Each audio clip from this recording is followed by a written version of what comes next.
There are places that make you feel like you've arrived somewhere, and then there are places that make you feel like you've arrived somewhere. Matera is the second kind. Most of Italy announces itself gradually. You see the hills before the village, the campanile before the piazza, the coastline before the town. Matera doesn't do that. You're driving through flat, almost lunar countryside. And then the road bends. And there it is.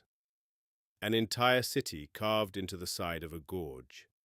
Like someone took thousands of years of human instinct for shelter and stacked it layer by layer into the rock itself. There are two main districts here, the Sasso Barisano and the Sasso Cavioso. Barisano faces northwest, more restored, more frequented.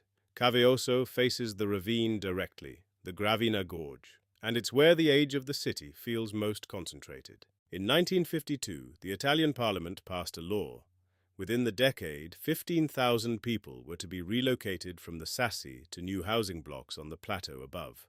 Modern apartments, running water, electricity, everything the cave city had never had. The rehabilitation started slowly in the 1980s. A few architects, a few artists, a small number of residents who petitioned to return. By the 1990s, the process had gathered enough momentum that UNESCO declared the Sassi a World Heritage Site, one of the first sites in Italy to receive the designation. Scattered through the Sassi and across the Murgia Plateau are more than 150 Rupestrian churches, cave churches carved directly into the rock by Byzantine monks between the 8th and 13th centuries. Some are in the middle of neighborhoods, some are hidden in the gorge walls opposite, accessible only by path.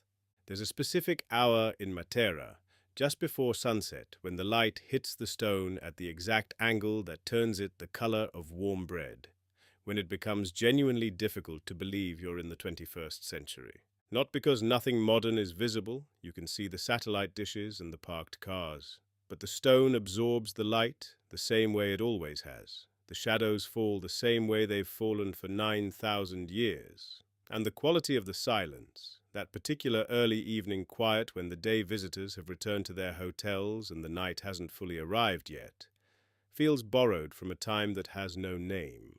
Before I left, I sat for a while at the edge of the ravine as the light went completely. The city below looked like something that had grown there rather than been built, the way a reef grows, or a forest, through the accumulation of small decisions over incomprehensible time. We tend to think of places as settings, backgrounds for the things that happen in them, but Matera is too old and too strange to function as a background. It insists on being the subject. If you want to see what else Europe is hiding, there's a lot more where this came from. Subscribe and I'll keep looking.